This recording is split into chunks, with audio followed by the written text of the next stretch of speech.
All right, everybody. Whoa, are we live? Yeah, we are. Hold on. Let me make one quick change here, and we're good. All right. Welcome into the High Noon stream here on the Radio Misfits podcast platform. I am Pugs Moran. This is the, what do we call this? The first of two streams that we do each and every day here. Where's my chat room at? Did I do something wrong? Okay. All right. Can't seem to find my chat people. Where are my chat people? There's April. There's Byron. All right, there we go. Now we're getting you. All right, very good. All right, welcome into the High Noon Show. This is the first of two streams that we do each and every day here on the Radio Misfits podcast platform. I am Pugs Moran. I do this one solo. This is called High Noon. This is all about current events, hot topics, trends, whatever it is. If it's happening in the world today, I'm going to give it to you really quick. We're just going to run through the trends. We're going to look at the headlines. I'm going to give you a hot take, and we're going to move on to the next one.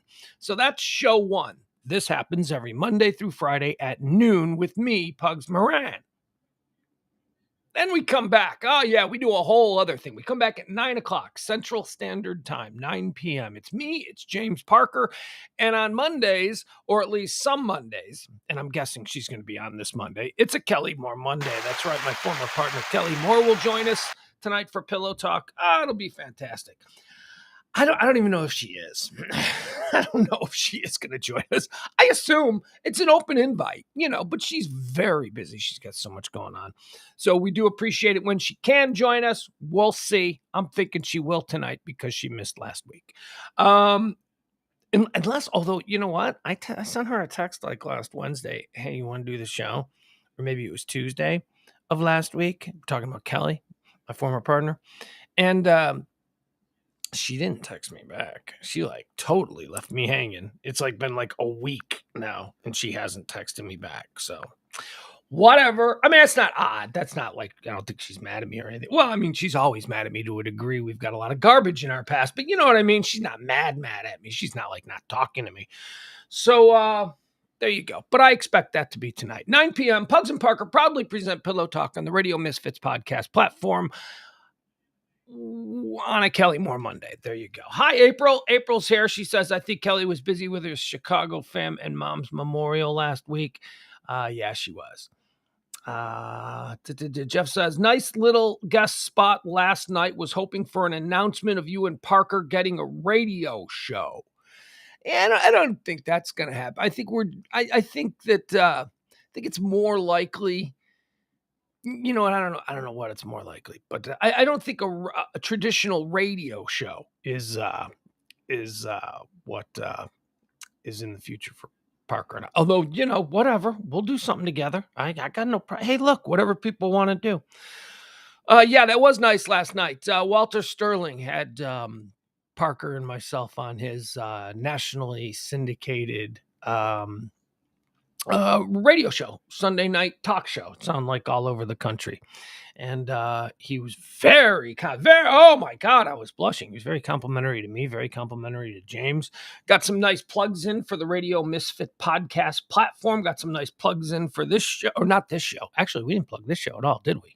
No, we were pretty much plugging the, because that's the show that he watches. He caught the show. That's all. He caught the show. He was checking out things online at night, and Walter Sterling caught the show, and he reached out to Parker, who he had known from James doing the Florida Stories segment on his show that he already does. So it was fun. It was great, and that was very nice. I appreciate everything that Mr. Sterling said. Here's the thing about Mr. Sterling, okay? Just if I could pull the curtain back a little bit here, because this is just us watching. Walter Sterling is just a fake name. Dude's name is Walter Sabo. He's a super famous, super accomplished, legendary radio programmer, consultant, format builder. He was a behind the scenes guy for 40 years in radio. He built some of the most powerful talk formats and stations in America. Talk radio was his specialty. I mean, everything. I mean, stations in Chicago, stations in New York, stations in Los. He was big. He was powerful. He ran major national networks, and then he retired from that. And he said, "Hey, you know what? I've spent years putting other people on the air. I think I can do it." And now look at him. He's been doing it now for the last like 5 or 6 years, and he's got a nationally syndicated Sunday night show. There you have it. And we were lucky to be on last night, so we appreciate that. All right, let's get into what today is. A reminder. Starting a new month, man. If you guys can tip, please, because we're getting crushed around these parts. So if you can tip, you want to support the show any way you can. Those of you who can tip, please do. Those of you who can't, not a big deal. Your brothers will pick up for you. Some people are in better places in life. If nobody tips, that's all right. I love y'all anyway, because I need to do this. But if you want to help out the entire program here, you can hit both the Venmo or the Cash App logos down there. You see them. You see the addresses at the bottom of the screen. We'll leave them up there just in case you feel so motivated. All right, let's get into what today is. It is high noon for the 8th day of August. It is 8/8/22.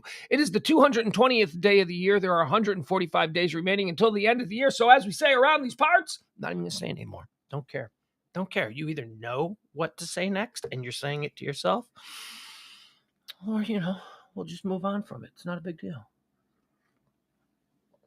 Saw Bullet Train last night. Saw Bullet Train with my kid last night. It's apropos of nothing here. We're supposed to be getting into what today is, but we saw the new Brad Pitt movie, Bullet Train, me and the kid last night. It's awesome. I don't know. I was in like a dad and 13-year-old son mindset. So when we sat down to watch that movie, we got everything we wanted. And we weren't really looking for strong plot threads that held everything together. It wasn't really what we were there for. We were there for the charm, the undeniable charm of what, a 60-year-old Brad Pitt, and a whole bunch of fights on a train as it speeds through Tokyo. I recommend it. Go see it, especially if you have a 13-year-old son. Go see Bullet Train. It's perfect. On this day in history, the 8th day of August, 1831, that's the year, 400 Shawnee people agree to relinquish their lands in Ohio in exchange for land west of the Mississippi River in the Treaty of Wapakoneta. All right, so here's a good example of what I always like to say. When people just sort of, I mean, I don't know what you think about the way we treated the natives. Whatever. It is what it is. Seems like natives got the raw end of the deal in pretty much every corner of the earth here. But so here's what I always like to say. So what's going to happen when the aliens come?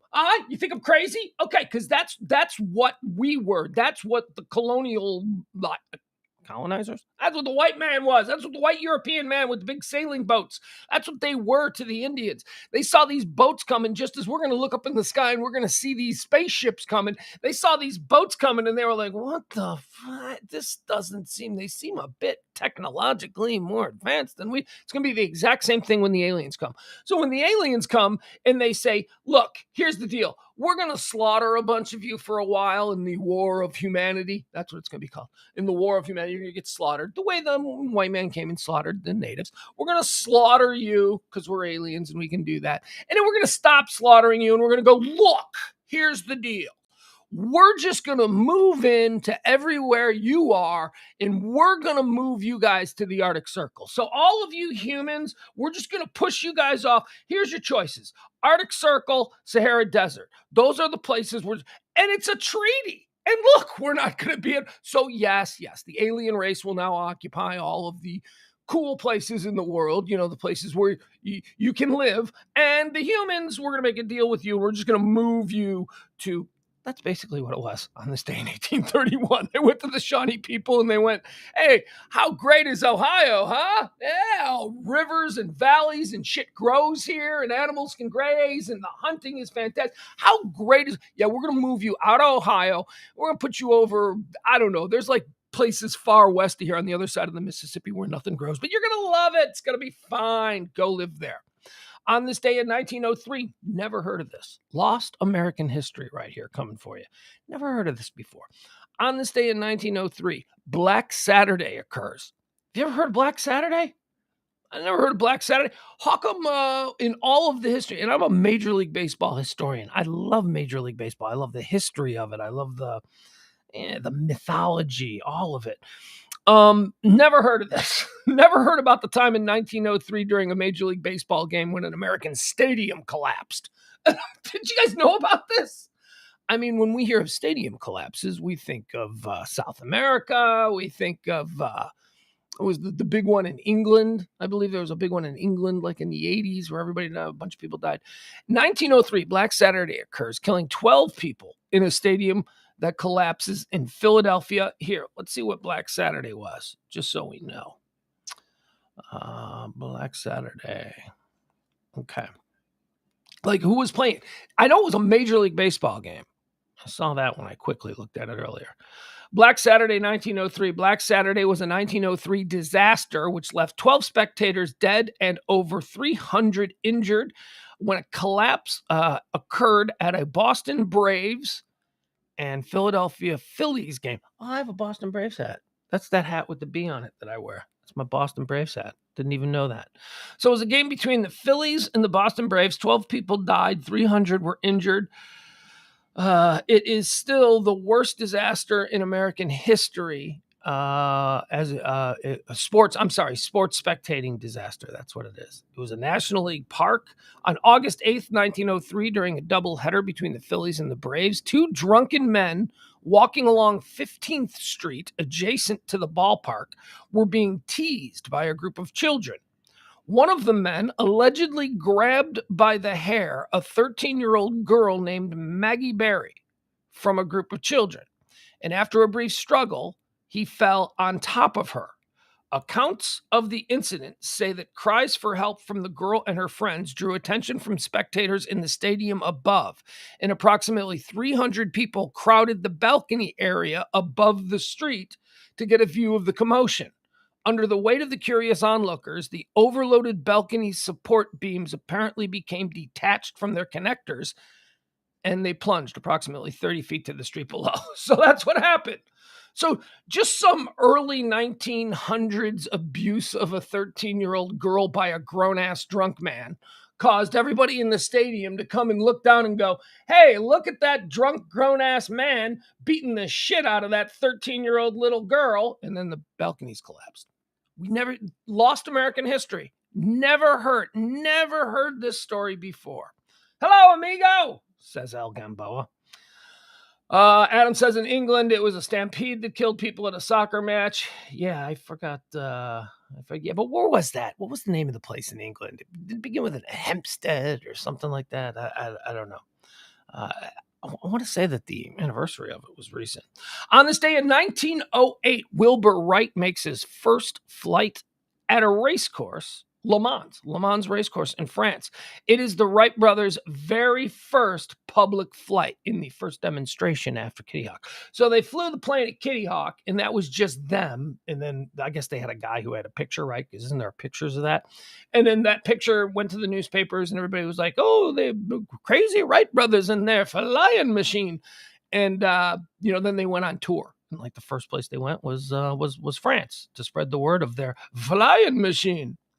1908, that happened on this day. In 1963, the Great Train Robbery in England. See, now I've heard a lot about the Great Train Robbery, but I always thought it was like, I don't know. Whenever anybody says, the Great Train Robbery was the greatest train robbery, or whatever, when they say that, I always go, yeah, cowboys, right? Yeah, 1850, they did that, happened in the Oklahoma Territory.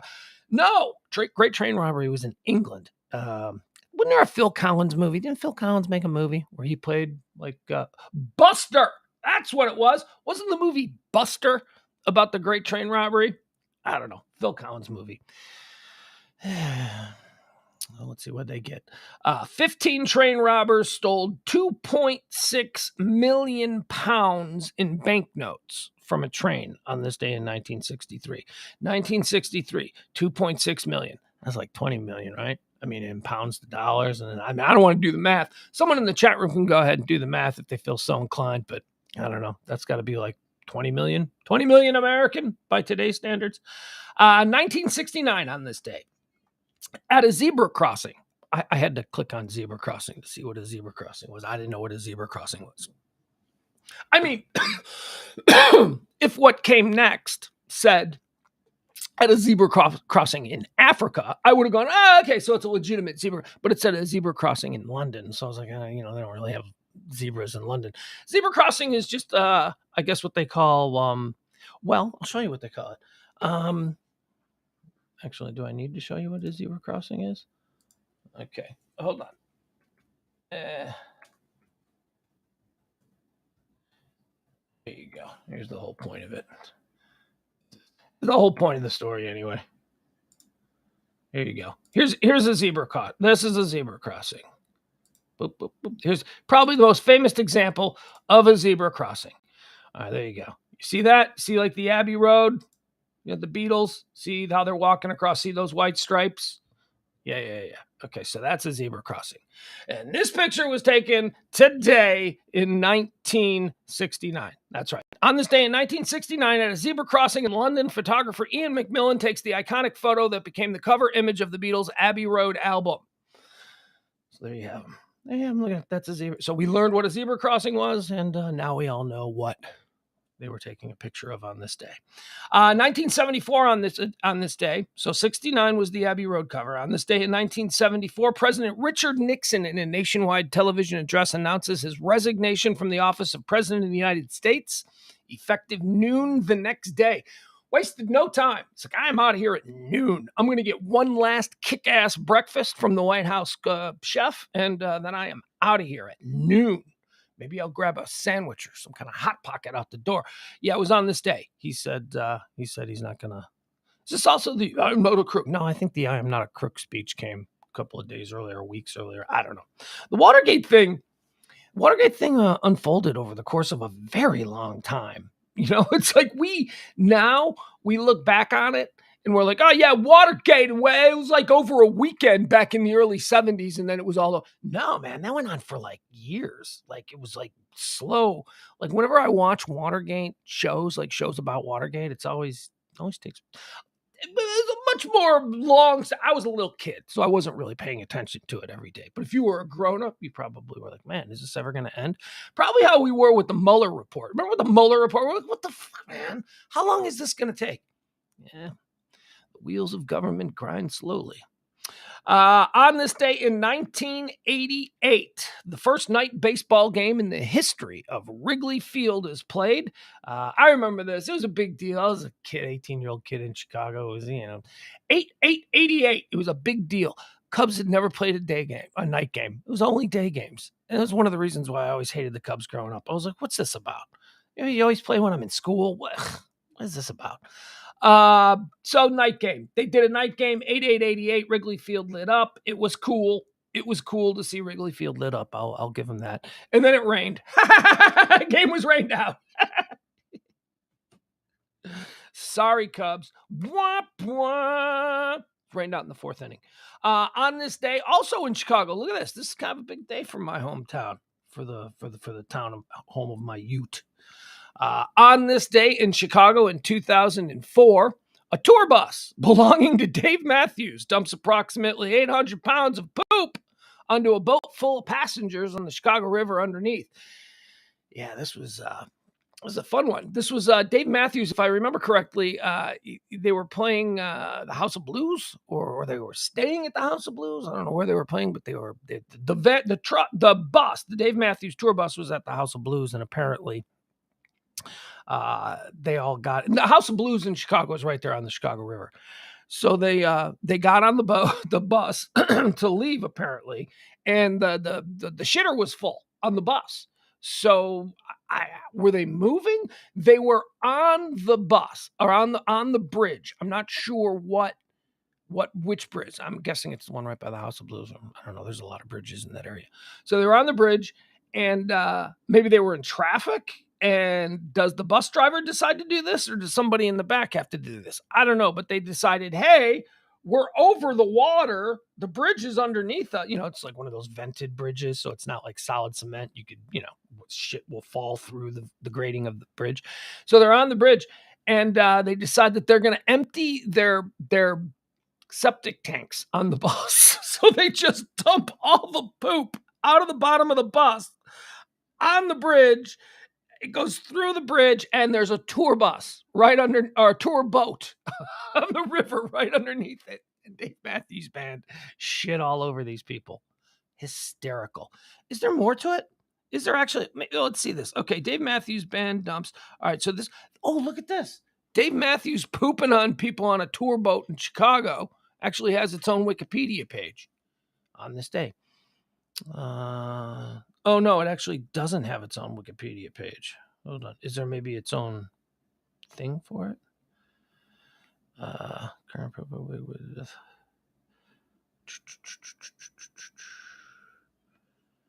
yeah, okay. I guess I don't see anything here easily accessible about the details. I'm just trying to find anything about it. 2007, so this is 2004, 2005. Oh, here it is. Okay. In August 2004, Dave Matthews Band was at the center of a controversy when about 800 pounds of human waste was dumped from band member Boyd Tinsley's tour bus through the grate in the Kinzie Street Bridge in Chicago onto passengers aboard a sightseeing boat on the Chicago River below. On March 9th, 2005, the band's tour bus driver, Stefan Wohl, pled guilty to dumping the bus's waste tank into the Chicago River, and the band donated $50,000 to the Friends of the Chicago River and $50,000 to the Chicago Park District. In April of 2005, the band paid an additional $200,000 to settle a civil lawsuit that followed. So that's probably from the people who got pooped on, one would imagine. All right, there you have it. So that was on this day. And then, yeah, I don't want, there was also a shooting on this day. That's the last one. We don't need to go into the details. We're just talking about Dave Matthews pooping on tourists. I mean, we're not going to go into, there was a nasty, bad, ugly shooting on this day in Houston in 2015. That's all we need to know. All right, let's do some birthdays. Let's celebrate a couple of birthdays that occurred on this day. More than a couple. We've got, first and foremost, born on this day in 1937, ladies and gentlemen, Dustin Hoffman. Dustin Hoffman, one of the most beloved actors of his life. Dustin Hoffman. Oh, he's so great. He's the greatest. Dustin Hoffman. All right, so you know it's coming. You know it's coming. It's coming. Can you feel it? Can you feel it building? Dustin Hoffman draft! That's right. We're going to do a Dustin Hoffman draft on this. I don't know, how old is he? 40, 60, 70, 80, 82, 83, 84. 85? Is Dustin Hoffman 85? Dustin Hoffman is 85 years old? Oh my gosh. Hold on. I got to double check this. Because I did my math. But I can't imagine if Dustin Hoffman is 85 years old. Let's see here. Oh, it says he's 84. Okay, so I was off. So I was off a little bit in my math. That's fine. Not a big deal. All right, Dustin Hoffman draft with the first pick in the first round of the Dustin Hoffman draft. And let me tell you, this is a deep, deep, deep draft. There are so many. I mean, there are films that won Academy Awards for Best Picture that aren't getting drafted. They're just not, because Dustin Hoffman has a body of work. As long as we've been doing these drafts, I really don't know that there is anybody who I have struggled and spent as much time putting their draft together as I have just this morning on Dustin Hoffman. But here we go with the first pick in the Dustin Hoffman draft, and this was a tough one. It turned out to be a coin flip. Tootsie! Dustin Hoffman from 1980, portraying a woman. I don't know. I think it's the first time that I ever became aware of Dustin Hoffman. I was a little kid. That movie was crazy to me. So Tootsie, number one. Did he win an Oscar for that? I think he did. I think he probably did. With the second pick in the Dustin Hoffman draft on today, his 84th birthday, we go with All the President's Men. All the President's Men. That's right. We were just talking about Watergate. Watch All the President's Men. You'll see how long that was. That wasn't like, that took a while. All the President's Men with the second pick. Who did he play? He played Carl Bernstein. Carl Bernstein in All the President's Men. Robert Redford played Bob Woodward. All the President's Men. Excuse me. With the third pick in the Dustin Hoffman draft, yeah, you had to. It could have been number 1, but turned out to be number 3 because it's my personal list. And maybe I'm not the greatest talent GM. Maybe I'm blowing some of these high draft picks. But I go with number 3. The third pick, still available. Can you believe it? Rain Man. Rain Man with the number 3 pick in the Dustin Hoffman draft. Wag the Dog goes number 4 off the board. Wag the Dog, number 4 in the Dustin Hoffman draft. And number 5. See, now this is the big one, number 5, because it's the last drafted Dustin Hoffman movie. And you know, if you're sitting there, you're like, you haven't mentioned like 10 massive Dustin Hoffman movies. So what did you pick with your final draft? Now, because you know, we got some people coming to camp. We're going to bring in a whole bunch of undrafted Dustin Hoffman free agents into camp. So don't worry. But with the final pick in the official draft, the 5th round, Kramer versus Kramer. That's right, Kramer versus Kramer, Dustin Hoffman, Meryl Streep. First realistic depiction of divorce in America, 1980. Incredible film, another Oscar-winning film, Kramer versus Kramer. All right, getting invites to camp, a lot of them here. So we're just going to run through them. And quite frankly, there are a lot more that we could have invited to camp, but I just stopped. I just went, you know what? Okay, we just need to stop with this. Getting camp invites in the Dustin Hoffman draft, Papillon, The Graduate, Marathon Man, Midnight Cowboy, Lenny, Straw Dogs, Ishtar, and Billy Bathgate. And that's where I just said, you know what? We need to stop. We just can't have any more. There's just too much. You want to talk about being prolific. I don't know, I wouldn't say Dustin Hoffman is my favorite actor of all time, but holy balls is he prolific. All right, also born on this day, another guy I wouldn't say is my favorite actor of all time, but boy, was he prolific. John Holmes. John Holmes, American pornographic film actor, born on this day in 1944. Born on this day in 1947, Larry Wilcox. American actor, director, producer. He played John to Eric Estrada's Ponch of Ponch and John from Chips. Remember Chips?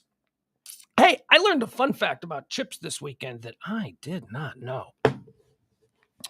Remember the sergeant? Remember the sergeant on Chips? There was like, Ponch and John, and then there was the sergeant that they were always putting through hell. And he was always like, Ponch and John, you're driving me crazy. That guy, okay, that guy was an actor. He is an actor and he's still alive. His name is Robert Pine. Robert Pine is that guy's name. I just learned this weekend that that's Chris Pine's dad. Chris Pine's dad was the Sarge on Chips. Look at that. Fun facts. All right. Happy birthday to you, Larry Wilcox.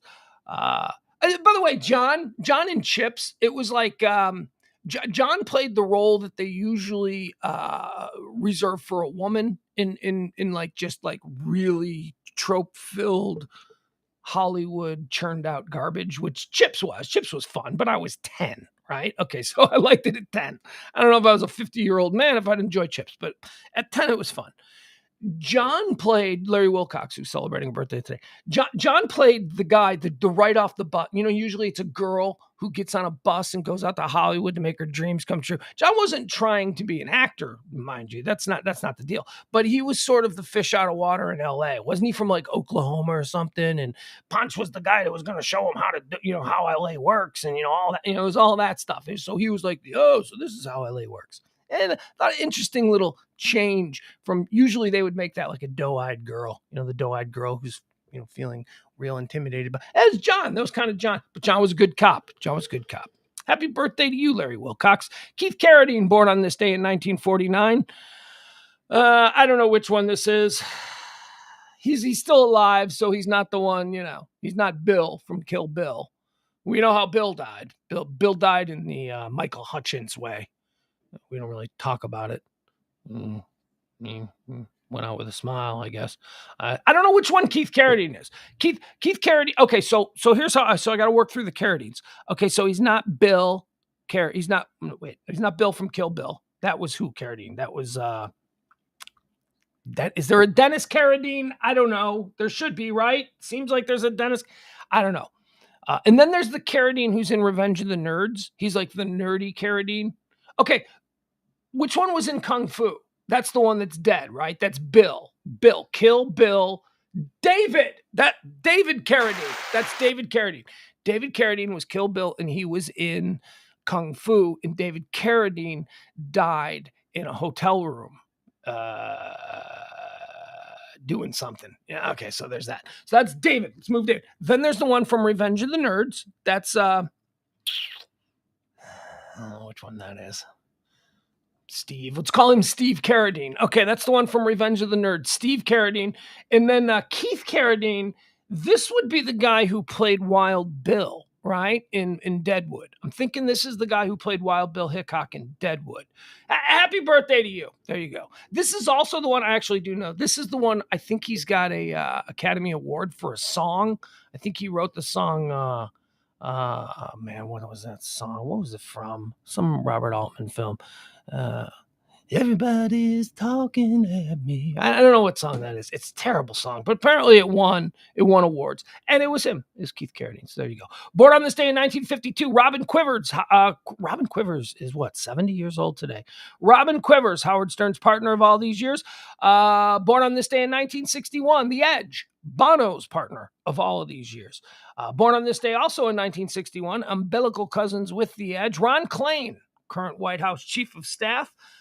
Born on this day in 1961, Ricky Rocket, American glam rock drummer. What was Ricky Rocket in? Which stupid, forgettable band was he? Was he Poison? Oh, let's see. I don't know. They all had those silly names. There was like a period of time in rock and roll where everybody had to have a silly rock and roll name.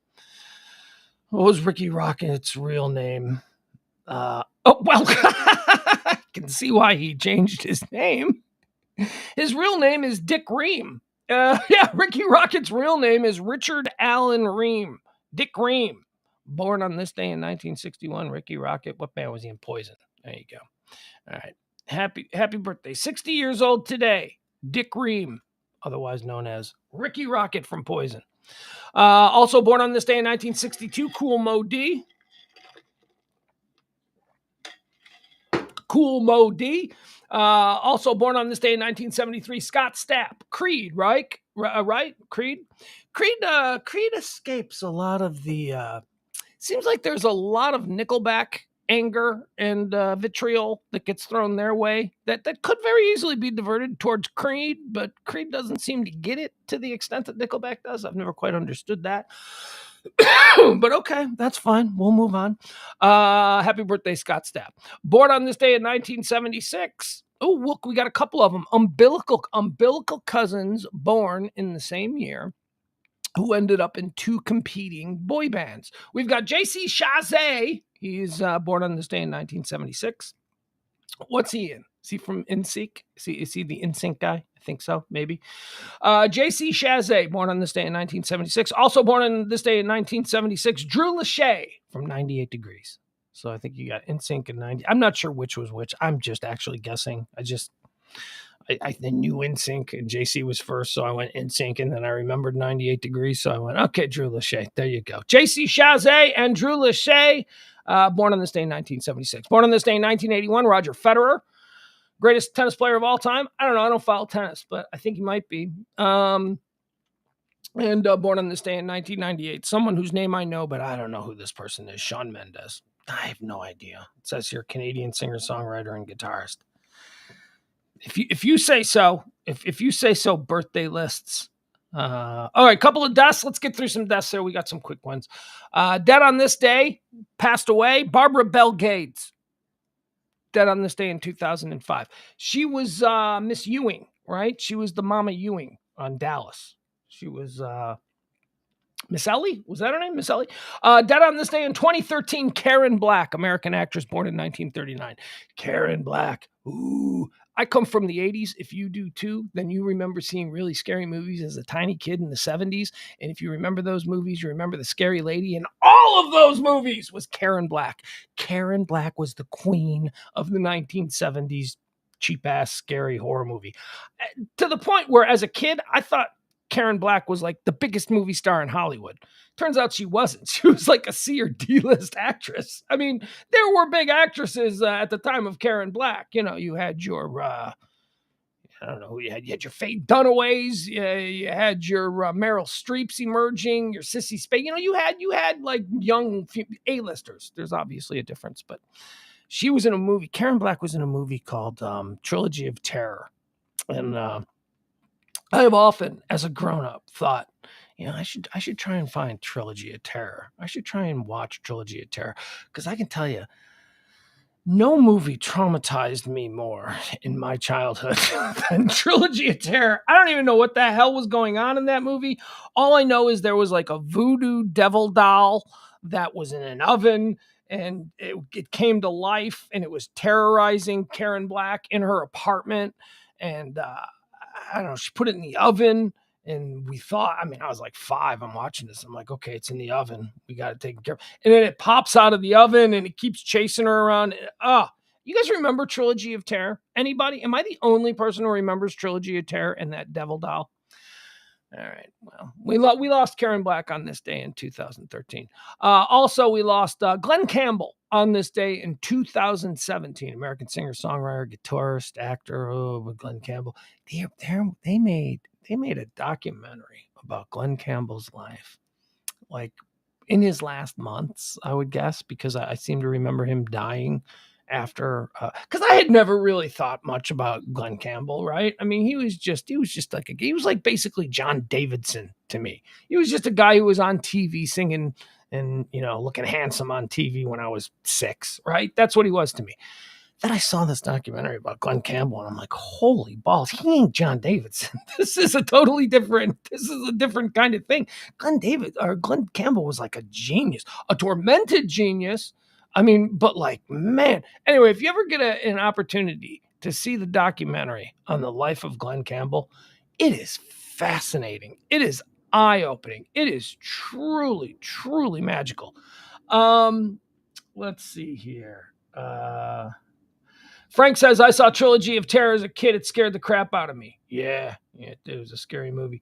Al said, I had nightmares about that happening in my house when I was a kid. Out of our oven, that is. Yeah, that was freaky when that doll jumped out of the oven. All right, let's get into the trends, the hot topics, the headlines, all the things that people are talking about today in the world. We'll run through these. Don't know we'll get a full 2 o'clock show today. Got a lot going on today. It's my last day with the kid. So summer, basically crazy summer rules where there will be days missed. Those end, that ends this week because the kid goes back to school this week. So we're all good. We're back to back to normal. We'll get back into the regular.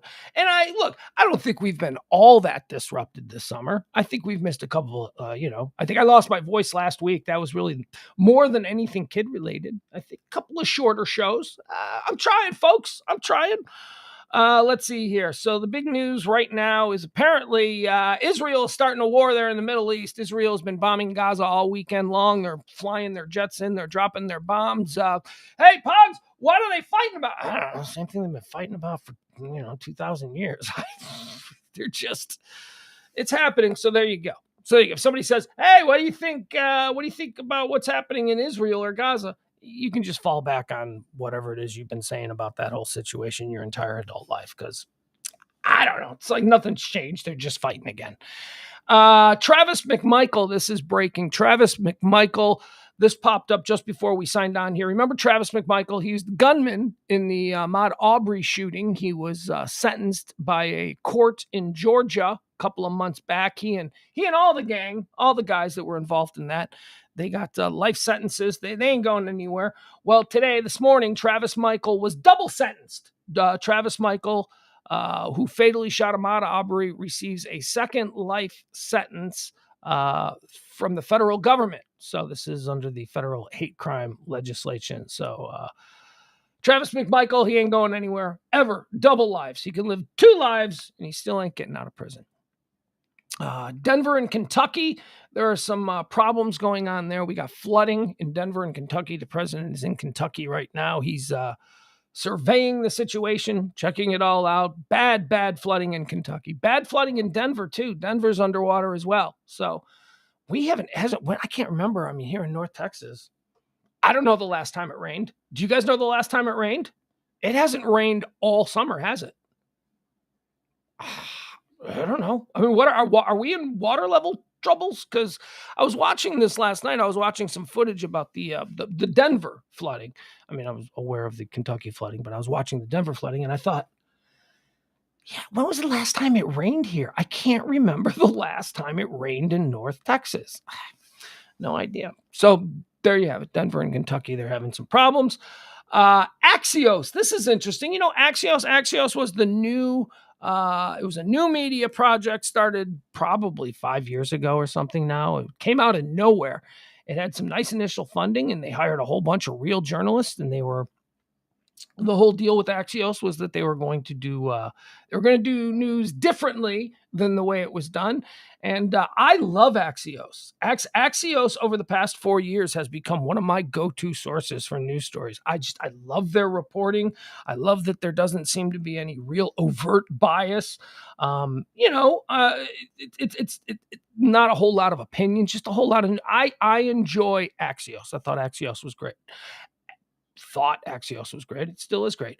As I say, little startup by a bunch of journalists a couple of years ago who got together and said, let's do news differently. Let's roll the dice. Let's give it a try. Sold for $525 million today. That's right. Axios sold to Cox Enterprises today for $525 million. So, Jonathan Swan probably going to get himself a very nice paycheck. Axios. That's why Axios is trending today. General Milley is trending. Remember General Milley? He was in charge of the Joint Chiefs of Staff. He's making a whole lot of waves. He's going around. He's got a new book.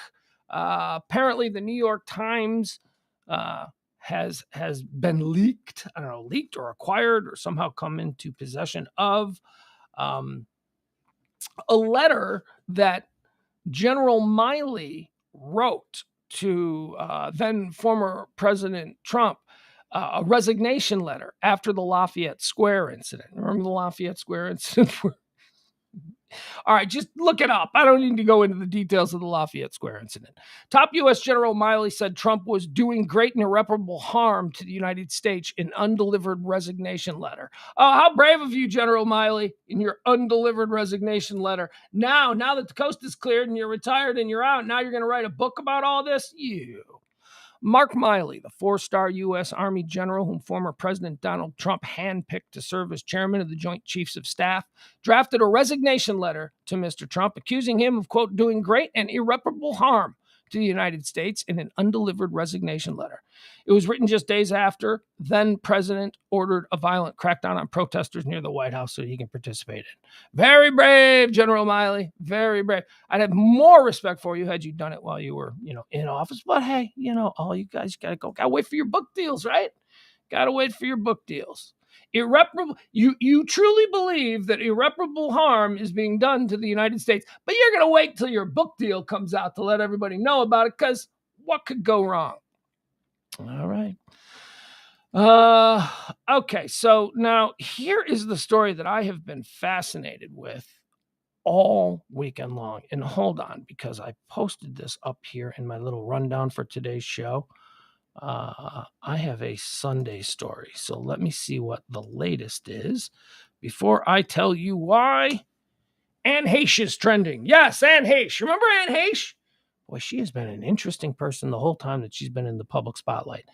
Anne Heche was originally Steve Martin's girlfriend. And she was like just this young little, and he was squiring around, and boy, he'd get her on the red carpet. And I remember she was like a talker, and he was promoting her. Oh, she's an actress too, Anne Heche. And then she leaves Steve Martin after a year or two of dating. She leaves Steve Martin.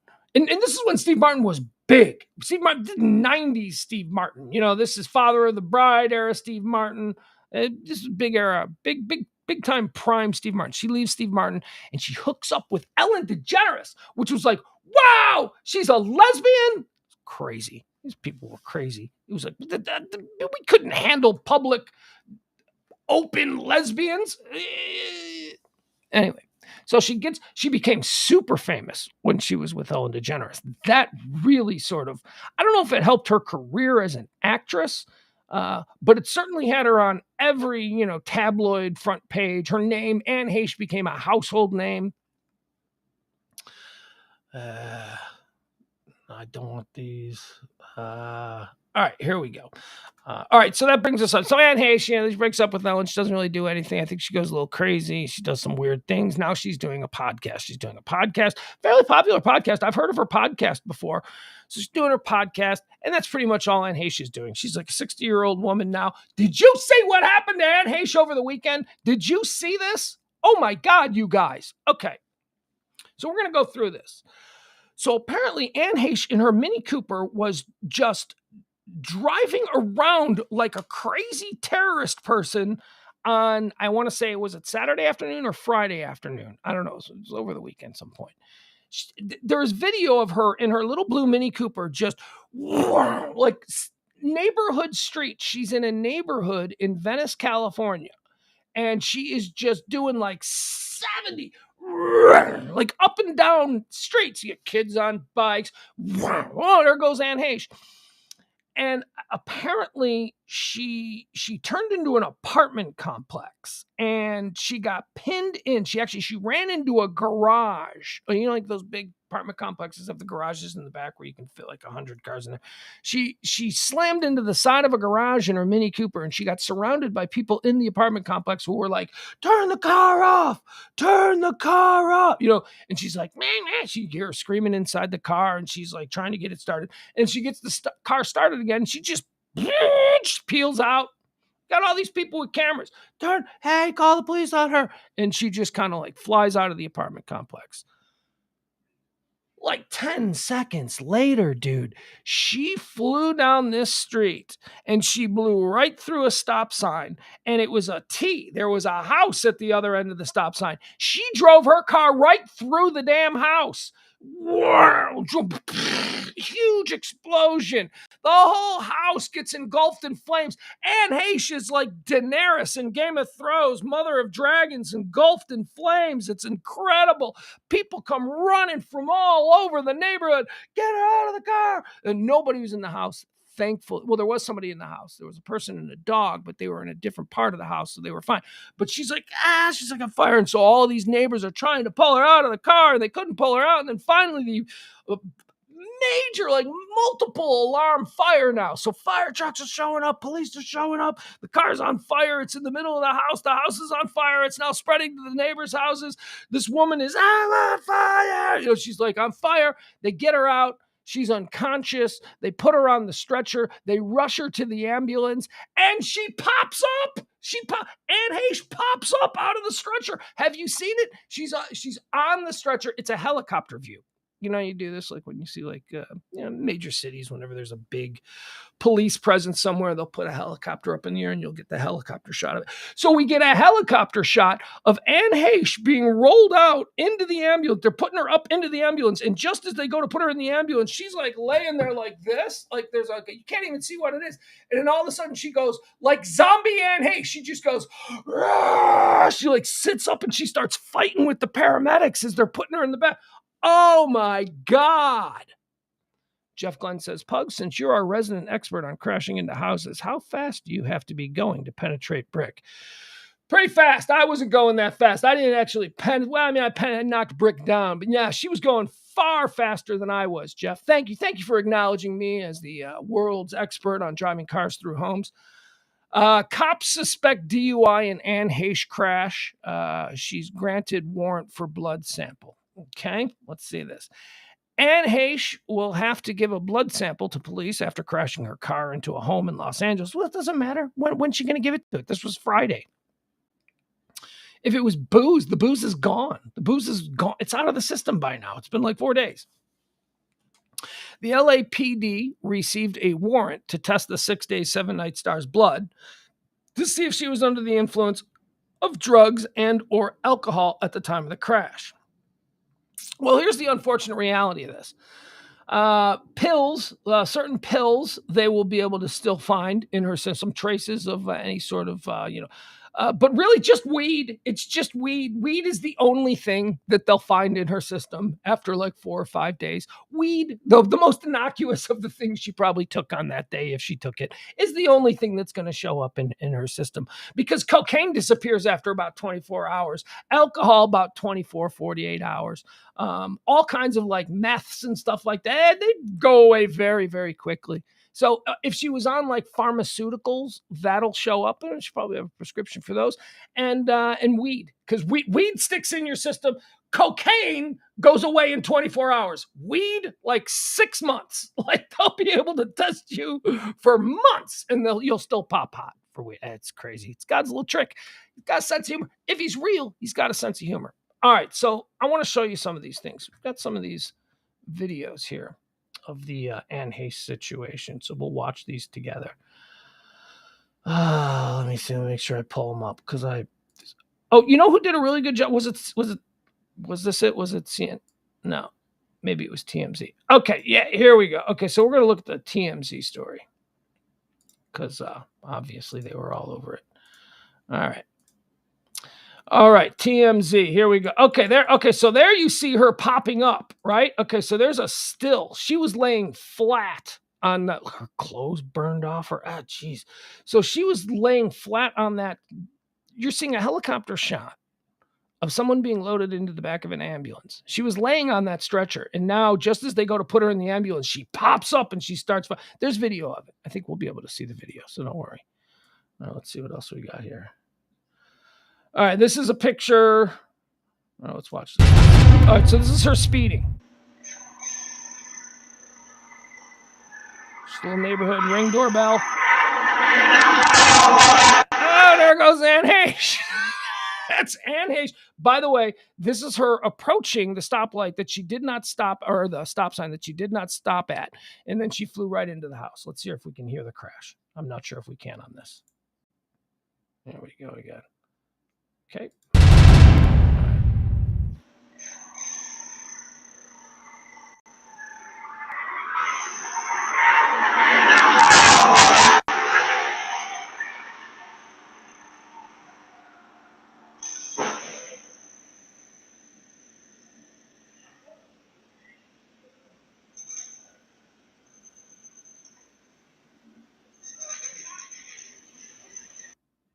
Okay, so we heard the crash there. All right, now there's a slowed down version of her and her little Mini Cooper. We heard the crash. All right, let's see if we do that again. Here we go. Let's listen for the crash.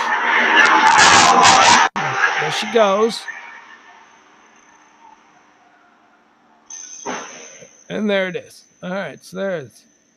Not the big movie explosion that, we always expect to hear. Okay, so there you have it. That's an example of her driving. Here, this is a picture of her. Apparently, is this, yes, this is her taken by somebody. I believe this is the apartment complex where she was trapped and she was trying to get out, and they were like, hey, we're calling the police. Might I direct your attention here? Here, I'll pull this picture up for you. There we go. Boom. Okay. Here she is sitting in the car. Now, do you see this here? See this little red cap here? This appears to be a bottle of vodka. That's what it looks like to me. It looks like she's got a little pint of vodka right there, right in her center console, where the rest of us keep our change and our maybe sunglasses. There she goes. She's got, so there's something. Look at her, man. She looks bad. She looks like a carrot, doesn't she? Don't tell me how to drive.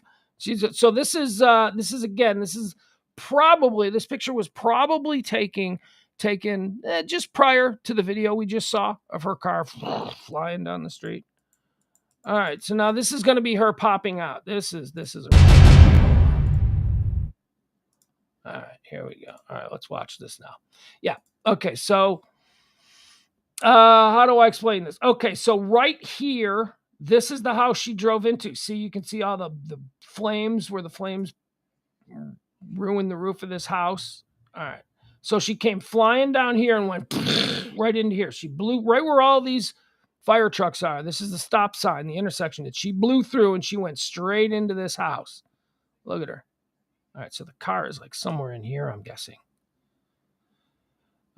Look, they didn't even know it was Anne Heche. It was just, well, how could they? Person rescued after car slams into house. All right, here she comes. Where they're bringing her. Hold on.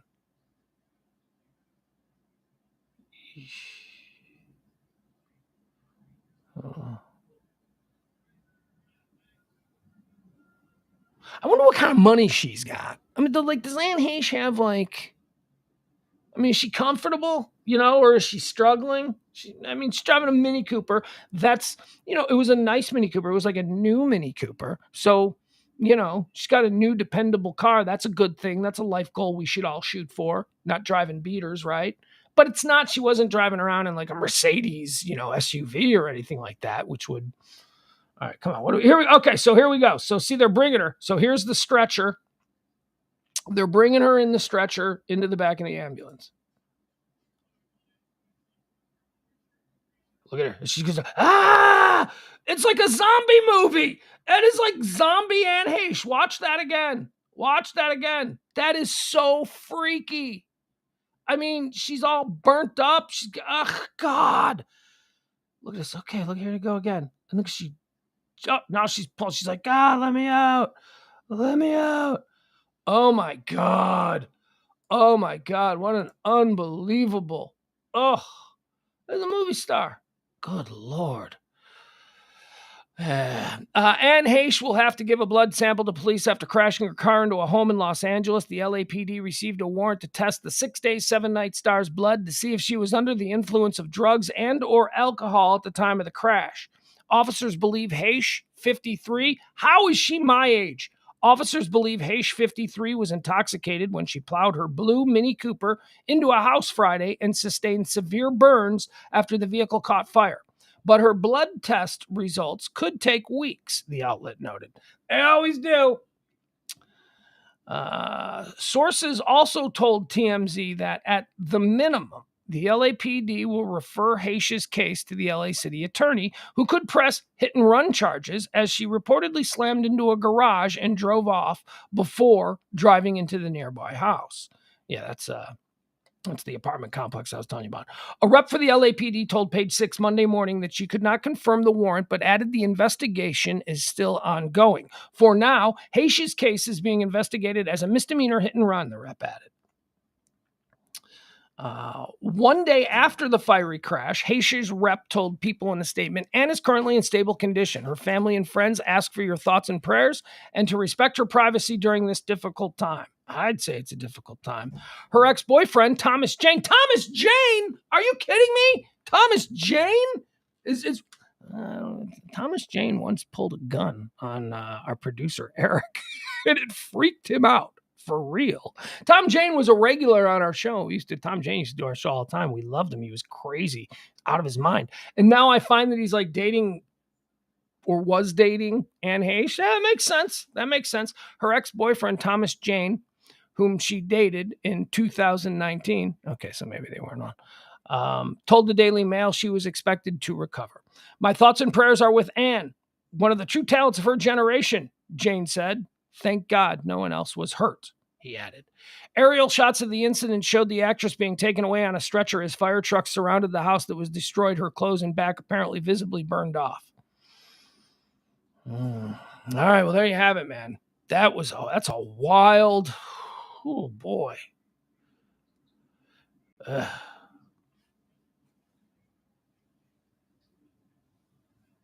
don't know. Jeff says, damn, that looked and sounded like she was one of the Blue Angels. Yeah. Chaz says cocaine is 72. Yeah, cocaine is nothing. It's like cocaine goes away really quick. Like if you got to do a blood test, for like a new job on Monday and you want to do cocaine on Friday, have at it. You'll be fine. You'll be fine. It won't show. Weed, however, you take a puff of weed at a concert just to fit in with the people you're with. You're not even a drug user. That one puff of weed, that'll be detectable for a month minimum. It's crazy. Pete and Kim K have broken up. I know we're all very upset about this. Pete and Kim K breaking up. If these two crazy kids can't make it in this wild, mixed up world, then what hope is there for the rest of us, right? I don't know why they broke up. Doesn't matter. We knew they were gonna break up. How's Pete doing? Is Pete doing okay? Is Pete Pete's the one you got to worry about, right? Kim, not. Kim, you don't worry about Kim. Kim's got like 5 kids. She's gonna be fine. Kim's gonna go. Kim is a sexual meat grinder. She is going to go through another 10 boyfriends in the next 6 months. You'll see who's Kim dating now. Pete, though, I wonder who Pete gets next. Who does Pete date next? This is the fun one because Pete's the wild card. Pete's like, you can't believe that Pete's dated who he's dated. So who's Pete going to get next? I'm trying to think who a good person that Pete could date next would be. So he's been linked to, of course, Ariana Grande, Kate Beckinsale, Kim Kardashian. Anybody else? There's other people, right? Kim Kardashian. I don't know, Nicki Minaj. I mean, or would that be a little bit too? Helen Mirren. That's who I'm going with. Pete Davidson is going to begin dating Helen Mirren any day now. It'll be Pete and Helen Mirren. Kanye couldn't let the Pete and Kim breakup go away. Kanye's trending too because Kanye's been trolling Pete Davidson ever since he woke up this morning. Apparently, Kanye didn't hear the news over the weekend. He was otherwise indisposed. And Kanye woke up this morning and just started going off on Pete Davidson. Kanye West trolls Pete Davidson after Kim Kardashian split. Let's see what he says. Kanye West trolled Pete Davidson on Instagram Monday morning after news broke over the weekend that the former Saturday Night Live star and Kim Kardashian had broken up.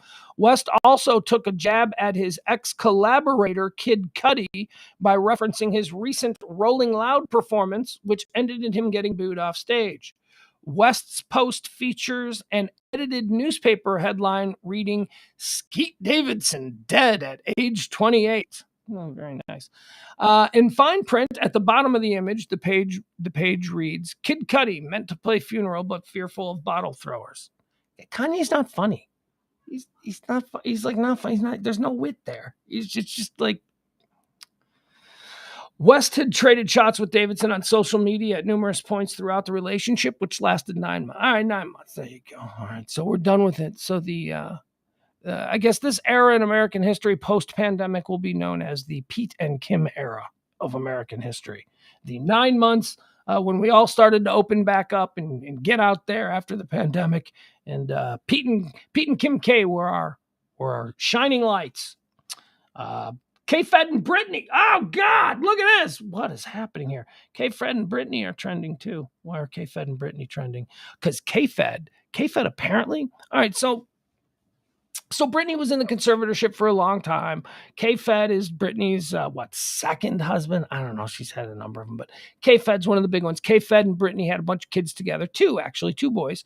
And those boys are now like grown men. Those boys, those little K-Fed, seriously, you want to feel old? K-Fed and Britney's little babies are like grown-ups. They look, I think they're like teenagers, but whatever. I still think of them as babies. The boys want nothing to do with their mom. Apparently, the sons of K-Fed and Britney Spears, who I think are they her only kids? I don't know, man. If you told me Britney's got 8 kids, I'd be like, yeah, that makes sense.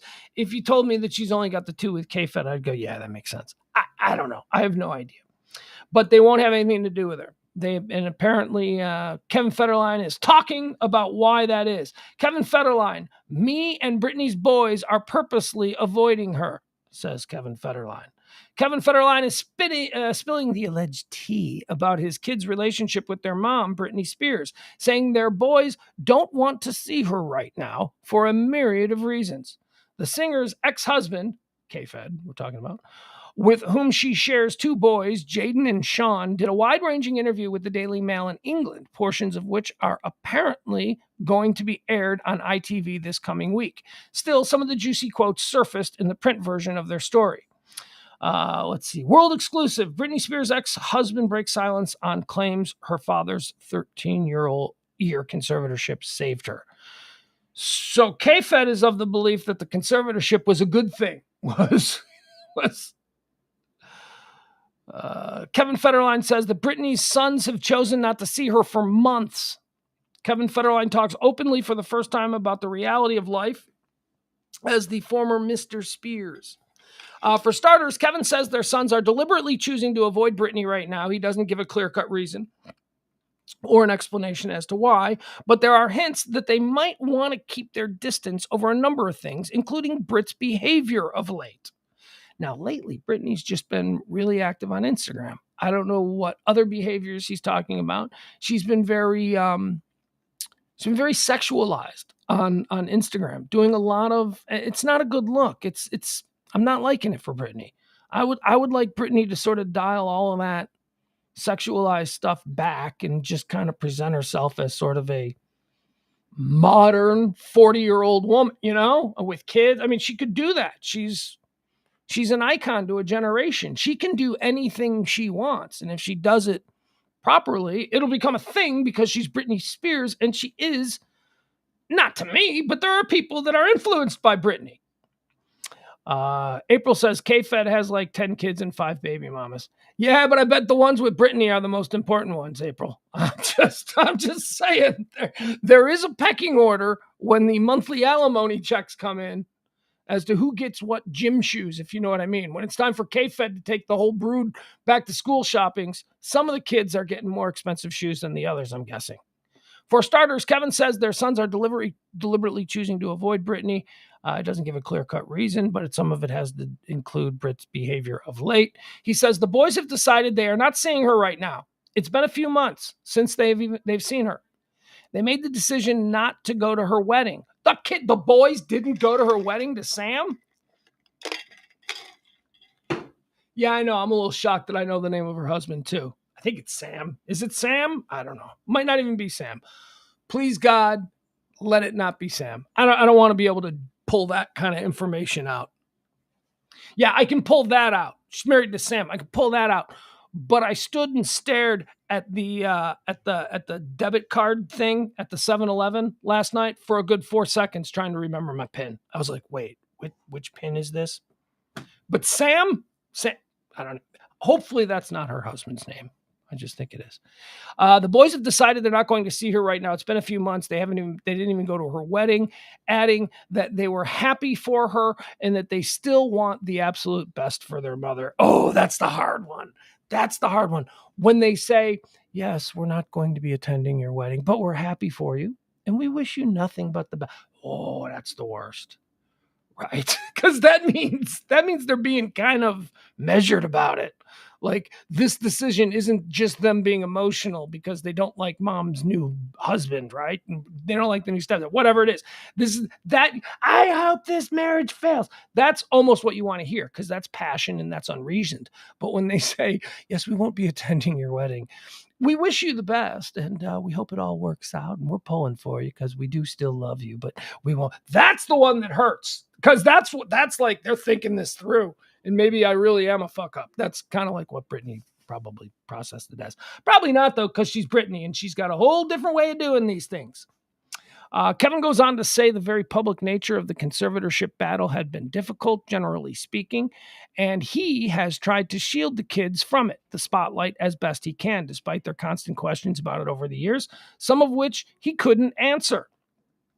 Okay. He also says Jamie Spears, Britney's dad, saved her life in that he'd welcomed their grandfather back into his and his grandson's life at large, despite the drama that's gone down between them recently. So K-Fed's all like, yeah, man, I'm cool with my ex-father-in-law. That's interesting. This whole thing, K-Fed is coming off like the reasonable one. There you go. All right, we need to spend. I spent a little more time on that one because I'm just fascinated by the hijinks I've been watching. Britney's hijinks for years. What's going on? You want to stop making so much noise in there? I got my kid in the other room. He's making all kinds of noise all of a sudden. All right, we've got a death that we need to talk about here. This is not a fun one. This is a sad one for me. If you were from the 80s, then you probably at some point or another watched a Magnum PI. And Roger Mosley has passed away. Roger Mosley, TC, right? Wasn't that his name? TC, the helicopter pilot from Magnum PI. Roger Mosley, TC. He didn't really do. He did a whole bunch of stuff, but I don't know what else. I just know him as TC. Magnum PI actor Roger E. Mosley dies. Actor Roger Mosley, best known for his role in the iconic TV series Magnum PI, has died at the age of 83. His daughter confirmed he had passed away over the weekend on her Facebook page, but no cause of death was given. Announcing the news His daughter posted a tribute to her father alongside a picture of his Magnum PI Prime and more recent snap of the actor. So she posted some pictures of him, telling how he was surrounded by family. She said, Roger E. Mosley, my father, your friend, your coach, Mosley, your TC from Magnum PI, passed away at 1:17 a.m. He was surrounded by family as he transcended peacefully. All right, very sad. I always liked TC. I always thought TC Magnum would get himself in a pickle because, that's what Magnum does. It doesn't look, how's Magnum going to get out of this one? And then here comes TC in the helicopter. TC in the helicopter, always rescuing Magnum. Roger Mosley died over the weekend. Very sad. Ken, there's something going on here. This is, I haven't really been following this story, but I see it popping up at least on the sports trends. Cale Gundy and University of Oklahoma is trending. Cale Gundy is a football coach. Yes, he is the brother of Mike Gundy, the head coach at Oklahoma State. This Gundy, this one, the less famous Gundy, has been on the coaching staff there at Oklahoma football since 2000. He's been like 22 years. He's been, I guess he's out. What? They say he's a racist? This is unfair. This is really unfair, at least as I understand it. Now, I am certain that people might just, tell me I'm understanding it wrong. Ex-Oklahoma football star defends Cale Gundy after resignation. There is not a racist bone in his body, says Joe Mixon, Cincinnati Bengals running back, about his former coach, Cale Gundy, who has been fired. He's gone. Or I guess he resigned. Joe Mixon, current Cincinnati Bengals star running back and former Oklahoma standout, defended Sooners assistant Cale Gundy after the football coach resigned. Gundy, who had been on the Oklahoma coaching staff since 1999, resigned because of his use of a shameful and hurtful word. Okay. Hold on. Sorry, I got to pop up here. I got to get rid of the sound. He resigned because of his use of a shameful and hurtful, these are his quotes, a shameful and hurtful word during a film session. His abrupt decision came Sunday night with the season less than a month away. The word Gundy used was not made clear, but the former coach assured that he should never have said it. Mixon, it's the N-word, by the way. It's the N-word. The football coach said the N-word during a film session at Oklahoma, and apparently it got out that he used the N-word, and he resigned a day later. He resigned Sunday night after people started going, you can't say the N-word. Sounds bad, right? Sounds like, well, what's this coach doing in 2022, walking around a major university football meeting room? I mean, certainly I'm guessing it's a diverse crowd. I've seen Oklahoma play. I know that there are diverse people from diverse backgrounds on that team. So this coach is walking around the meeting, and what did he just go, hey, look at that N-word run? Something like that? No, that's not what happened. It's not what happened. What happened was he was walking around the meeting room, and he noticed one player who was not paying attention and who was playing on his tablet. So he walked up to the player who was playing on his tablet and not paying attention in the meeting, and he snatched the tablet out of his hand, and he read to the entire room what this player had written on his tablet, and it included a sentence with the N-word in it. That's it. He didn't say it. Coach Gundy didn't say it. He didn't think it. He didn't use it. He just snatched as a teachable moment. Let's embarrass the kid for not paying attention in a meeting. And he said, it's just, come on, man. Seriously? I mean, again, this is how I understand it. Now explain to me how he's, a terrible racist guy. I don't know. Mixon, who played for Oklahoma in 2015 and 2016, said in a letter to the school that Gundy was not a racist and owed who I am as a person to him. Mixon says. Most important, Coach Gundy is not, and I repeat, is not a racist in any way, nor has a racist bone in his body, mind, or soul, Mixon said. I grew up in the Bay Area and went to school in Oklahoma. I know racists. I have witnessed both obvious and discrete forms of racism and have known and detested even more actual racists. Coach Gundy is the furthest thing from this type of person. I spent every day for the 1,000 days I was in Norman with him. and I never saw anything that would lead anyone to believe this or think this. All right, so this is all from Joe Mixon. Let's see here. Where's a description of the incident? Gundy explained he read a word off a player's iPad he should have never uttered. I owe it. Here's a quote now from Gundy. I owe it to Sooner Nation to be transparent about what led to this decision.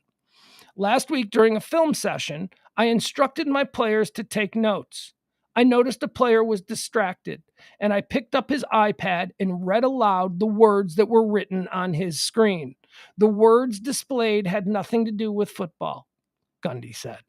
One particular word that I should never, under any circumstance, have uttered, was displayed on the screen. In the moment, I did not even realize what I was reading, and as soon as I did, I was horrified.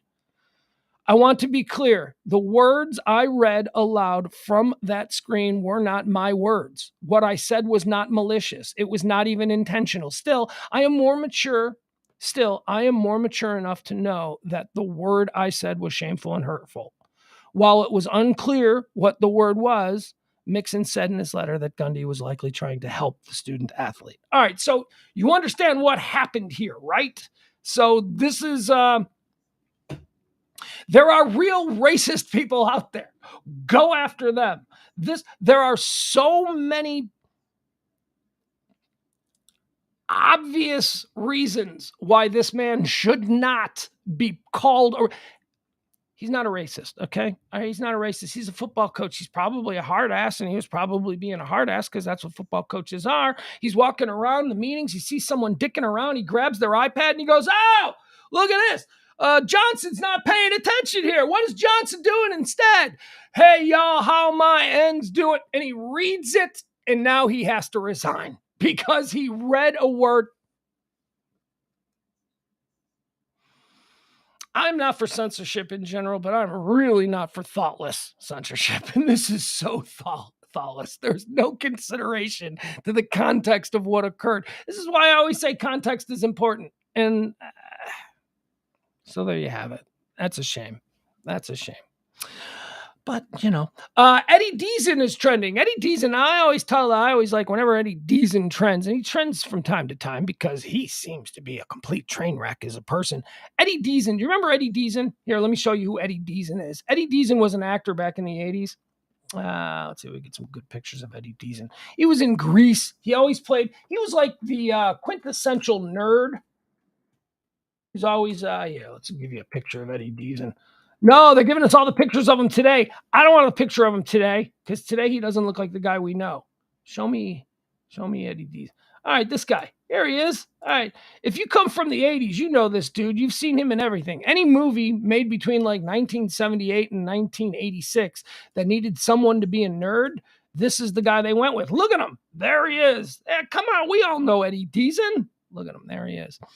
All right. Why is he trending? He's trending because he's been deemed unfit to stand trial. Eddie Deason has been in the news a couple of times over the last year.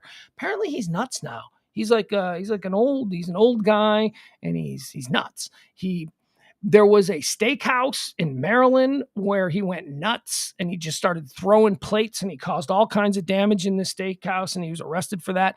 Then like a couple of months later, he was caught vandalizing and breaking into, this is what he's on trial now for, because a couple of months after the steakhouse incident, he was caught vandalizing an old folks home.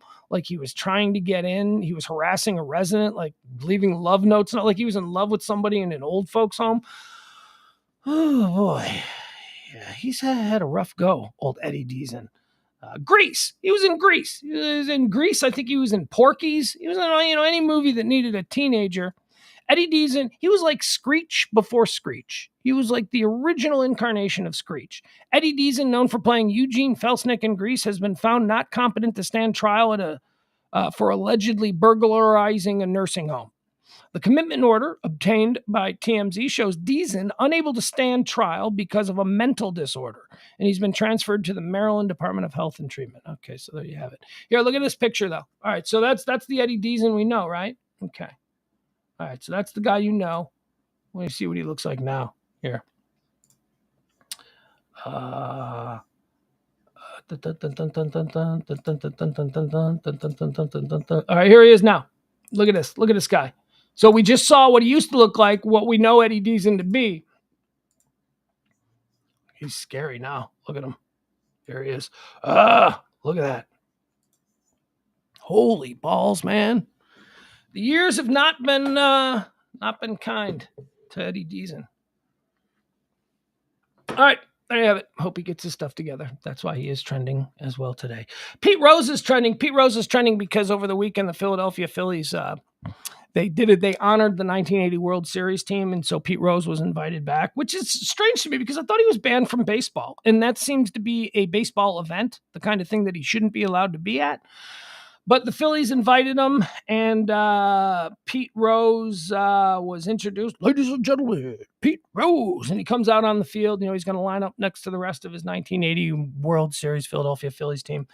And when that was over, a local Philadelphia reporter asked him if his presence there is an insult to women, because apparently there has recently been some charges about Pete Rose having a long-term relationship with like a 14-year-old back in 1975 or something. Pete Rose was like an all-star grown-up man baseball player, but apparently he was in love with a 14-year-old. He was in love with a middle schooler or whatever, a high school freshman. Very weird. Those what do they call it? The statute of limitations has completely fallen by the wayside in that case. So there is no way that Pete Rose could get into any criminal trouble for it. But people are talking about the story. Hey, remember back when Pete was dating that high school girl and he was like 30? You know, people started talking about it. So it became a thing. At least in Philadelphia, and this reporter asked Pete about it, and Pete said that nobody cares about that. It was 50 years ago. You know, Pete gave a typical old man answer, and now he's trending because people are like, Pete Rose is a bad guy. Yeah, Pete Rose is a real bad guy. Pete Rose is a world-class piece of shit human being. He's a terrible guy. One of the greatest baseball players who has ever played the game of baseball. Piece of shit human being. It can be both. You can be. Ty Cobb, look no further than Ty Cobb. Ty Cobb, if there wasn't baseball, Ty Cobb would be one of the great villains in American history. He'd probably be a train robber or something, mass murderer. Ty Cobb was not a good person. Neither was Pete Rose. Pete Rose in a little bit of hot water today because of the way he totally brushed off the fact that he was he's a pedophile. He's brushing off the fact that he is now, you know, whatever. Anyway, we're moving on. That's why he's trending, Pete Rose. He's like, yeah, nobody cares about that. It's 50 years ago. I don't know. Maybe the victim, you know, maybe, I don't know. I don't care. Some people are also saying in defense of Pete Rose, why would she bring that up? Why is that something that needs to be discussed? Which, you know, maybe they're right. Maybe they're right. Okay, so that's it for as far as the stuff that I have. Oh, I have this one last thing I want to show this to you. This is so cool. And if you're not a baseball fan, then you won't think this is cool, but I saw this over the weekend. Where is it? Boop, boop. Hold on a second. I'll find it. Okay, let me close some. I'm going to close some of these windows. I got too many of these damn windows open. Here we go. Okay. So, I don't know if I haven't really mentioned it yet, and I should. My kid and I went to the Ranger game on Friday night. White Sox fans. We're both diehard White Sox fans, so the White Sox were in town all weekend, so we went to the Ranger game on Friday night to see Dylan Cease. The reason for my mustache, which, by the way, I can't wait for my beard to grow in. I am so done with this Dylan Cease mustache. All right. We went to the game. We had a great time at the game. It was awesome. My kid got a ball. I've been to over 200 baseball games in my life. I've never gotten a ball. My kid gets a ball. Yoan Moncada, third baseman for the White Sox. Joe Kelly strikes. Joe Kelly had a full count in the bottom of the seventh inning. He throws a little junk on the outside there. I think it was it Jonah Heim? I think it was the Rangers' Heim who went chasing it. Strike three, swinging. The catcher, Sebi Zavala, takes the ball on the strikeout, fires it down to third base because the inning's over, and that's what they do. Third baseman Yoan Moncada gets the ball, comes running into the dugout, sees my kid, and just flips it to him. Never. I've been to 200 baseball games. I have never in my life. Here, I get proof of it. I'll even show you. Since I love my kids so much, what a great baseball. See, these are the kinds of experiences that kids need to have so that they're going to be baseball fans moving forward. Here, look at this picture. This picture was great. Here you go. Look at this. This is how you go to a baseball game. Look at him. Look at him. He brought his glove. He got a ball. He just flipped it right to him. It was awesome. Oh, and then here's another fun thing, you guys, just because we had talked about this. We had talked about this last week. Do you remember last week when I was talking about, I don't remember how we got into it, but for some reason I told you about Jason Benetti, who is the main voice of the Chicago White Sox. He's a young kid. He's only in his 30s. He's great. He just got a great job with Fox News, and he's got cerebral palsy. He's got a serious handicap, and he is an inspiration to everybody. How amazingly cool and wonderful Jason is. So we go to the game, and this is so crazy. So we go to the Rangers White Sox game, and we're walking out. And, me and my kid, we watch White Sox games on TV every night. So, Jason Benetti and Steve Stone, the two people who call the games, are very important to us. They're like major movie stars in our world. And we love Jason because, again, cerebral palsy, handy-capable, kicking ass, taking names. He's, super successful, really nice guy. We're walking out of the ballpark, and look who we see. Look at my kid. We run into the White Sox broadcast team. My kid gets a picture with Jason Benetti. He gets a ball from Yoan Moncada. He gets a picture with Jason Benetti and Steve Stone. Unbelievable seats. I just cannot tell you. I just cannot rave enough about that ballpark. If you have not gone out to Globe Life Field and just seen a game, we walked in to the game Friday night. We probably got there about 6:30, a little bit early because, we like to take it all in. And we made, instead of going in through one of the back entrances, I wanted to make sure that we walked into the front. So we walked in the very front entrance of the Globe Life Stadium, where Texas Live is. What an amazing area that is. They've got their own little Victory Plaza out there. The way Victory is down here with American Airlines, Globe Life's got the exact same thing with this Texas Live, with all these bars and restaurants. Such a wonderful, wonderful experience. So it's 101 degrees, and we're walking up in, and they get our ticket, and the main entrance now, the big glass windows. We walk into the main entrance of Globe Life Park, and we are just hit with that 70-degree air conditioning. It was holy cow.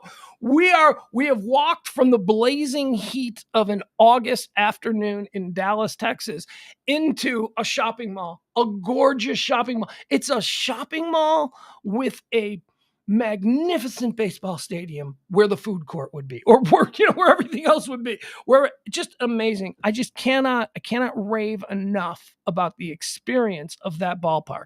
I just love it. I love it. So anyway, the last thing that we got here that is trending, it's also on the baseball note because I just thought this was so cool. This was trending last night, and he's been doing it all year. But this is a very cool angle of this. So Edwin Diaz is the closer for the New York Mets. And, closers, I love closers. I love it when they go to the bullpen. I mean, the movie Major League. Remember when they'd go to the bullpen and they'd bring in Charlie Sheen and they'd start playing Wild Thing. And he comes in from the dugout, and the crowd, as soon as he emerges from the bullpen, gates the crowd. Goes. I mean, just imagine what that must feel like to be a closer in Major League Baseball, and not just a closer. Imagine you're a badass closer. People fear you when you come to the mound. So that's kind of the vibe that Edwin Diaz has going on with the New York Mets. And so apparently his entrances from the bullpen have become quite a thing in New York. They're these are really cool entrances. So I guess it was last night's game, or maybe it was Saturday night's game where they closed them. They sent a camera. They sent a camera with him in the bullpen to follow him from the moment he gets the call to the moment he arrives on the mound. And I'm telling you, you don't even have to like baseball. But if you don't get pumped, because remember, you're the closer. Your whole thing is you got to get into this state of mind where ain't nobody can hit your shit. You are dominant. They are scared shitless of you. You're only coming in here to get the final 3 outs here in the bottom of the ninth to save this game, to close it out. And you need to be dialed in. You need to be clicking. You need to be completely pumped. So this is how Edwin Diaz gets to that point with the New York Mets. And it's very cool. Like I said, if you're a guy, if you don't get chills, I don't know, you suck. That's all. I'll just say it to you like that. All right, so here, let's just watch this. We'll all enjoy it. And then I'll check in on the trends. I'll see what else has been trending all day today while we've been on the air. All right, so here comes Edwin Diaz. This is how he enters the game. Pretty cool. If you're a baseball nerd. If not, maybe I am just a nerd.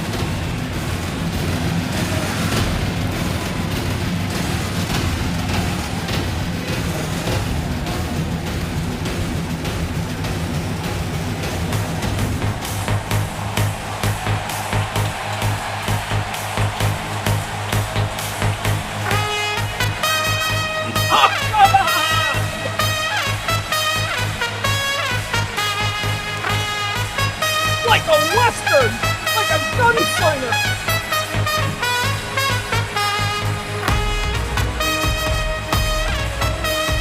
I don't even like the Mets, and I'm telling you, I got chills. This is badass.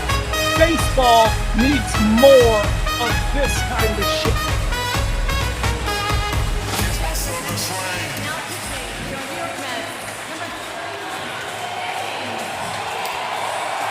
Come on, where's your head at? You just went through that one. You're him. You're just right now. Concentrating. Here's where it really kicks in. It's calm.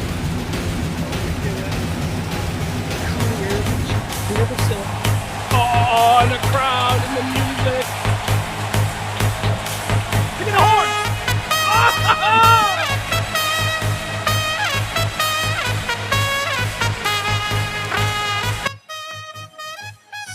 Seriously.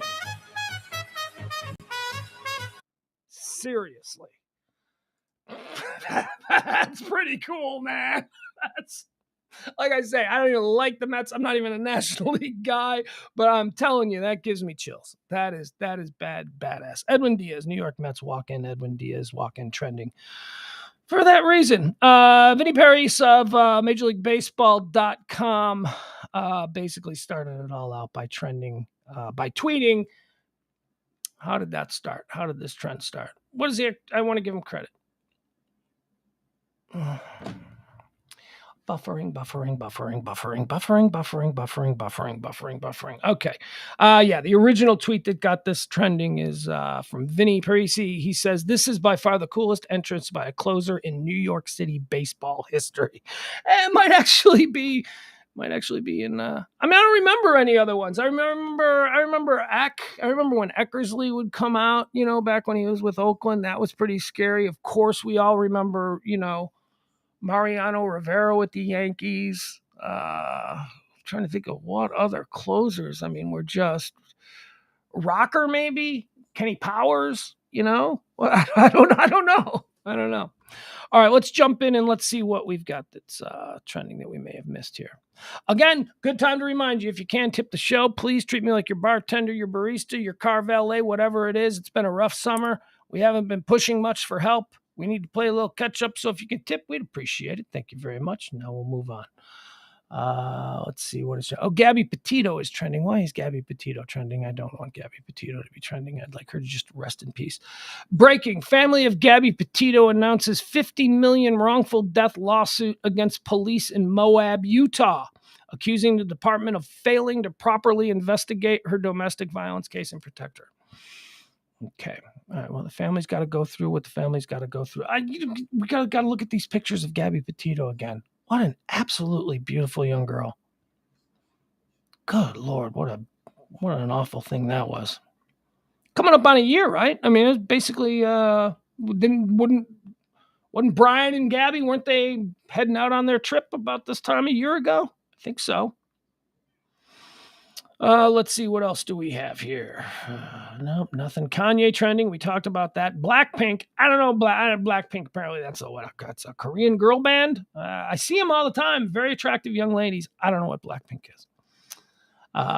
General Miley is trending. We already talked about that. Ahmaud Arbery is trending. We talked about that. That's because Travis McMichael has been double convicted of life. He got the federal hate crime conviction today as well. Dave Matthews is trending because of the poop thing we talked about. Dave Matthews, on this day in 2004, a tour bus for the Dave Matthews Band accidentally dumped roughly 800 pounds of septic waste onto a sightseeing boat in the Chicago River. Oops. Pac-Man is trending. Don't know why Pac-Man is trending. Don't care. Tyra is trending. Tyra. People discuss TV personality Tyra Banks as several clips from the reality series America's Next Top Model resurfaces. Would she say something bad over the course of like 20 years of doing that show? She said something in 2003 that is, now a hanging offense in 2022. So now we got to go back and retroactively hang her for something that she said that was pretty much, unnoticed at the time. But now let's go back and get her. Okay, let's do that. Let's start doing that. Let's see how that works out for all of us. Justin Tucker is trending. Justin Tucker and the Ravens have agreed to a 4-year, $24 million extension. Greatest kicker in football? Maybe. I mean, for sentimental reasons, I'm a little biased, and I love me some Robbie Gould. Good as gold! But Justin Tucker, I'll tell you, he can kick. Who else do we got here? Seoul is trending. Seoul and other parts of South Korea are currently experiencing torrential downpours. Okay, weather in Seoul. We don't really need that. All right, guys, that's going to do it. That's the show for tonight. We're going to be back tonight at 9 o'clock. Join us back here at 9 p.m. Central Standard Time for Pillow Talk. It's myself and James Parker. Pugs and Parker proudly present Pillow Talk on the Radio Misfits podcast platform. Going to have Kelly with us tonight. It'll be a Kelly Moore Mondays. I'm just saying it because she's supposed to be here on Mondays, and she missed last Monday, so I'm guessing that she's going to show up today. She will, because she won't miss 2 in a row. That's not Kelly. That's not how that works. All right, so tonight, 9 o'clock, come back and join us, me, Parker, and as I'm promising, Kelly. But just ask my 13-year-old. Apparently I make a lot of promises that don't come true. No, you're awesome, Al. Thank you, Al. Helmet to best on. So we gotta go out today. We gotta go out this afternoon. We gotta do a little bit of school shopping because the kids start school again on Wednesday. So I gotta buy school clothes. I gotta get them a bunch of school clothes. But here's what I gotta get them. I gotta get them cleats. I gotta get them cleats for football. So he needs new football cleats. So I'm looking online at football cleats. I'm like, okay, so what do football cleats cost? Because he's one of these shoe guys, right? Like he likes his Jordans, he likes his, they're only $180. What do you mean they're only $180? You get like 10 pairs of shoes for $180. What the So I'm looking at like all these prices on like you Dick's and Academy Sports and all places where you go to just pick up some new cleats. So we're looking at all these prices, and they've got cleats for like $250. We got to keep those away from him. Like 8th grade, you're a lineman. He's an offensive lineman in 8th grade, right? He's not playing, he's not playing at an elite level. So I'm thinking, can we keep the cleats like around between 50 and 80? I could be comfortable with that. Anything over that for a pair of football cleats, that his freaky Jethro Bodine growing ass, he grows like an inch a night. There's no way these shoes are going to make the whole season. He's just going to grow out of them by the time. So that's what I got to do the rest of the afternoon. So if you hear reports about police being called to the Academy Sports around North Park Mall because a father and son are screaming about the price of football cleats, that's us. That's going to be us. Oh, I'm prepared for it. I know what's coming. I'm kidding. He's actually... He's good. He's good. I'm just trying to be interesting. It's my lot in life. All right, we'll see you tonight. We will see you tonight for Pillow Talk right here, 9 o'clock, 9 p.m. Central Standard Time. Love y'all. See you then. Bye-bye. Tip the show. Venmo, Cash App. The best is yet to come. I have found a different way, so baffling to some. I have got an old guitar, that is all I need. I don't need no 401, I don't have the greed. Down the road I'll travel, far from the comfort nest. I am on a never-ending quest. Tomorrow is another day, the best is yet to come. I have found a different way, so baffling to some. I can smile a little now, things are going good. I always had to be on guard, that is understood. Down the road I'll travel, far from the comfort nest. I am on a never-ending quest. I am on a never-ending quest.